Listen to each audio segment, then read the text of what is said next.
À l'issue des pourparlers avec les autorités compétentes, la cellule syndicale du ministère des Affaires étrangères, de l'intégration africaine et des Tchadiens de l'étranger suspend la grève et appelle ses membres à reprendre le service. D'après le secrétaire général de la dite cellule, Ndiangbei Gengar Évariste, il y a eu des avancées lors des discussions. On regarde. Nous sommes réunis en cette date de 27 septembre 2022, en Assemblée générale extraordinaire de la cellule syndicale du ministère des Affaires étrangères. Cette assemblée vient s'inscrire dans le cadre donc de la restitution et de compte rendu de pourparlers engagés avec nos plus hautes autorités suite au préavis de grève lancé le 21 septembre 2022 pour 72 heures. Ce préavis de grève a pris fin hier 26 à 24 heures.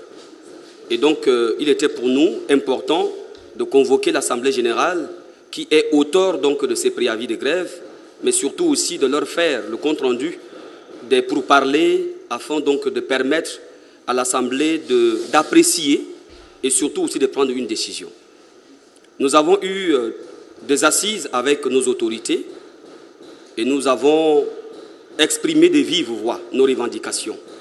Les revendications étaient inscrites donc sur deux points importants.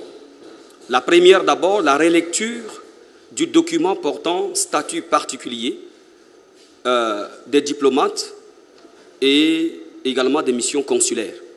Et le deuxième point porte donc sur l'adoption, sinon l'application des recommandations issues de la conférence des ambassadeurs tenue en 2019. C'était là donc les deux points inscrits qui ont fait donc l'objet de revendications.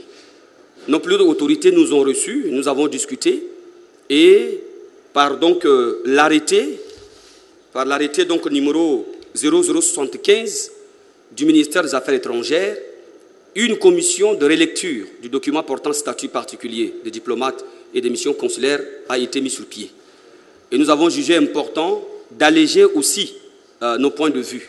De toutes les manières, la cellule syndicale du ministère des Affaires étrangères ne s'est pas inscrite comme des va-t-en-guerre, mais elle voudrait donc concilier les points et permettre à ce que les revendications aboutissent et surtout que les cadres et le personnel du ministère des Affaires étrangères jouissent pleinement de leurs droits et se sentir également aisés dans leur exercice.